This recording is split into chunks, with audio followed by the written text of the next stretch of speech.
What's up, new cover lovers? It's, of course, the CoverBoi Chronicles. And, of course, it's the CoverBoi. Right now, I'm doing a Real Housewives of Atlanta review part 2. And, baby, when I tell you, Mama Joyce was hashtag next page, hashtag everything in life, hashtag stress makes you lose weight, hashtag I'm this, I'm that, and I'm everybody's mama. Alright? Holla back. Like, Mama Joyce was giving you every type of attitude Mama was giving you. And she was just giving it to you. She was giving you your life. So, I've already did my season reviews in part 1, so be sure to go back and watch part 1 if you did not watch it. So, Mama Joyce, that's what I mainly want to talk about because that was just one of the main trending topics. This woman basically had this whole series, like, underneath her pinky. Like, homegirl knew what she was going, like, just knew what was going to happen. So, honestly, if I would see if, they didn't have Atlanta moms going on, I could actually kind of see Mama Joyce being, like, a Real Housewife if, they fire everybody except for Candy. So, anywho, her beef with Todd, for me, I just honestly feel like it just wasn't 100%. Like, I understand the argument. Don't get me wrong. I understand her argument, but like every time she had something, it was just like all she had was hearsay. She had no actual hard proof that stuck to Todd. All she had, it was just like rubber. It was like Todd was basically rubber, and everything she said was just sliding off of him. It was. If you're gonna accuse somebody of something, make sure that it's all accurate and it's all correct, and bam, you got your information right. So I feel like for you and all of that foolishness, like, no wonder his mom called you a biatch. I don't personally believe that you 100% displayed a biatch to the full. You may have been very, very, very extensive with your tactics about how you wanted him gone, but like honestly, you didn't have to go through all that. Like, honestly, at the bridal shower, about to throw your shoe at your daughter's best friend, calling her on her cell phone that she is paying her bills for by working for your daughter, telling her you gonna drag a bitch up and down the street. I don't think that you're not able to. Don't get it twisted. For those who don't know, old school know how to snatch up a girl quicker than us young folks do. I can give them that. I give them that. Oh, baby. I damn sure give them that. So, Mama Joyce, as far as like the money, I know that it's not the money.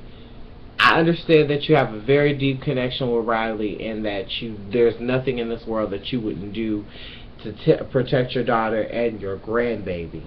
So, if that means that you got to do something else or whatever the case may be, just I honestly feel like you just need to give him time and let Todd grow on you. Of course, it's never easy to see one of your successful children one of your only successful children to grow up and be a woman and just and be married and be a mother of her own and just to sit back and be like, I raised this $1 million blessing to not only just me, to her child, to her husband, to millions of viewers that love listening to her music.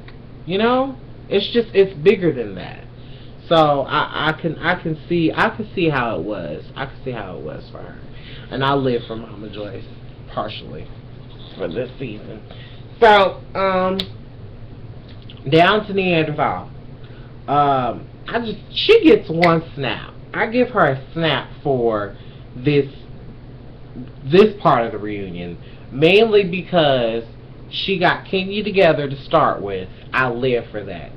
And then when it came around to her and Cynthia, like, I just didn't like the whole her and Cynthia foolishness. Like, when they were on Watch What Happens Live, she remember, okay, if y'all watch What Happens Live, she got on Watch What Happens Live, and Andy was asking her some questions about the reunion, and Nene was giving some really rude comments, and she was kind of just throwing some punches at Cynthia. So, typical Andy fashion, he's like, well, we have some stuff from Nene after the interview. We have some stuff from Nene at the interview, when she interviewed him.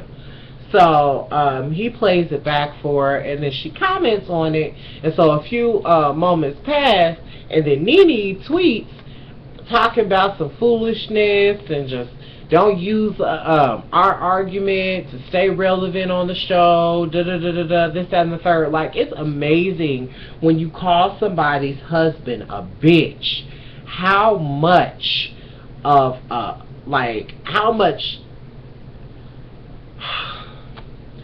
stop giving the word bitch so much power, people. It's so deadly. Unless you're like, don't use a bitch. Don't use bitch. Unless you're a dog. Don't use bitch. Even then, call it a dog. A female dog. You don't have to call it a bitch. So, and for the future reference, you should never call a man a bitch. You should never call a woman a bitch. If you shouldn't call a woman a bitch, and her response is going to be, if I'm a bitch, your mama's a bitch. That's some old school for you. But if she's going to say that, then why would you call him a bitch? It's just like hitting him. It's like, men can't hit women. Why would you continuously beat the hell out of this man knowing damn well he ain't going to hit you back? I mean, he'll hit you, but like Peter, I don't think he'd be the man that would be hitting. And I'm not talking like a physical hit. We're talking about like hitting in terms of words. And Peter was trying to, continue to be friends with her. And I don't think that Peter was wrong to start with when he got her together at that freaking charity event. Because quite frankly, Nene was acting too fucking grand. And regardless of not, I see his point 100%. If regardless of if somebody's going around town saying, my name is on this thing and da-da-da-da-da-da-da, I'm not about to sit there and give a bad name to this charity and a bad name to myself and all these people that came out here and got on these great outfits and whatnot, and this woman's trying to apologize to me. I mean, I'm going to let her kiss my ass for about 5 seconds, then I'm going to let her know the real. That's all it is. You ain't got to be just rude and just lose several friends in the process instead of only just losing one. If you could call that a friend. But anyways, I feel Cynthia when she said that she wanted some RESPEC motherfrickin' tea. Like, if you are my friend and you call my husband a bitch, that's where you cross the line. That's the ultimate line crosser. Like, my husband and I was in your wedding. We are here for you. We have always been team you and him. And you call my husband a bitch. Honey, you are... Oh, girl. Cynthia, honey. I feel like you were pushed into a very uncomfortable space this season, and all I could do is just really hold my like, give you like a chin up Charlie type, one of those things, because like, you're a great mom from what I'm seeing. Like, every girl isn't like that. Not every girl wants to twerk like Miley Cyrus and have sex at 14 years old. You know, not every child is like that. And like you said, if anybody knows that, Candy does, because Candy has a daughter. You know what I'm saying? You're not the only one. Nene can't say anything because she don't have a daughter, so you can't really get mad at that. All she got is boys, so all she know is boy. That's all she know. She don't know how to raise a girl. I just don't think she does. I think she probably does know how to raise a girl. I just don't think she has the patience for it. I'm going to go ahead and move on because, Cynthia, I could be all day talking about you. Kenya, I felt like you deserved the best Color Purple performance. Like, that was the one part that I was feeling, and then the next part, it was just like, bitch, why are you talking? Like, I was literally sitting there like shaking because, like, honestly, to me, Phaedra is a good one. Like, honestly, this bitch talking about Phaedra is a good one, because this bitch talking about my husband, talking about my marriage. This bitch been trying to come for my man, like offering him fellatio and shit like that. I'm not 100% saying she did, but like for her, it's like in Mexico, go behind my back and shit like that. Then I caught you type shit, and then he gonna just be like, well, you mad and da da da da da, this that and the third, and Apollo know he's all dirty. So oh goodness, for me, I feel like Phaedra is really definitely a good one. She is definitely 100% a good one. I give her props for having patience, because that is how you have patience for somebody you don't like. You know, you want to slap the dog piss out of them for something stupid that they done. Because you know she was extra this whole Real Housewives of Atlanta experience. But I'm going to go ahead and talk about Candy real quick, and then I have a few things I want to say about Portia. Candy was very much the I'm unbothered, and I don't really, really too much want to have to worry about it. I just really came here to comment about, some things that were said about my mom and how I was kind of viewed when it came to me and my husband, now she is married, so I guess you could say her and her husband and things of that nature. So congratulations on the marriage again, and I look forward to doing. I didn't do a Nene review for her wedding because it was full. Hiya, one chop. But I'm definitely going to do a Candy review. I can't wait for that.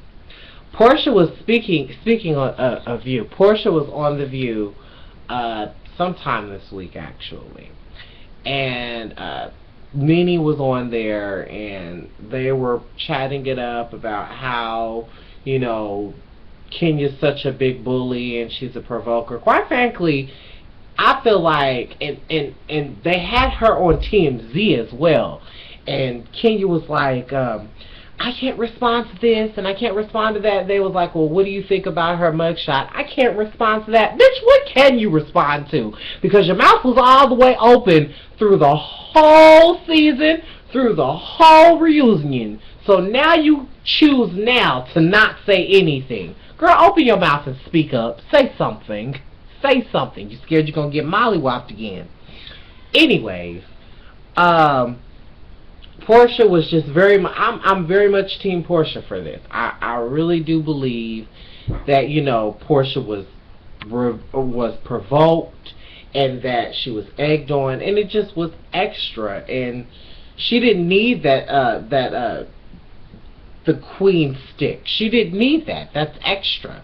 She didn't need that blowhorn was completely extra, and you call that having fun. Like I said, I can talk about Cynthia and Kenya all day. So I'm just going to go ahead and leave it to the cover lovers. It's time to hashtag it, the cover lovers poll. So, what do you guys feel was like one of the most monumental parts of this season. And then I'm going to ask you another one on the last one. My last one will be on Sunday. Yes, I'm going to do the last one on Sunday. But what do you guys think about the whole season as a whole? Like, what was like the most monumental moment? Was it like when they went to Mexico? Was it when they went to Savannah? Was it when they was at the vineyard? You know, to you guys, which one was it? What were they? And then in terms of my CoverBoi comment, like, messy is not cute. Clean it up.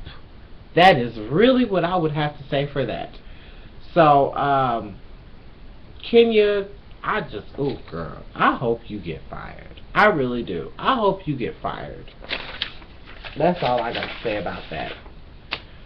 Tweet the show, Cover Lovers, CoverBoi Chronicles, Facebook, my like page, Twitter, and my Instagram. Be sure to like, comment, and y'all know what to do. Subscribe to TheSpiritsoulstar, my YouTube channel. Let me know how this one went for you.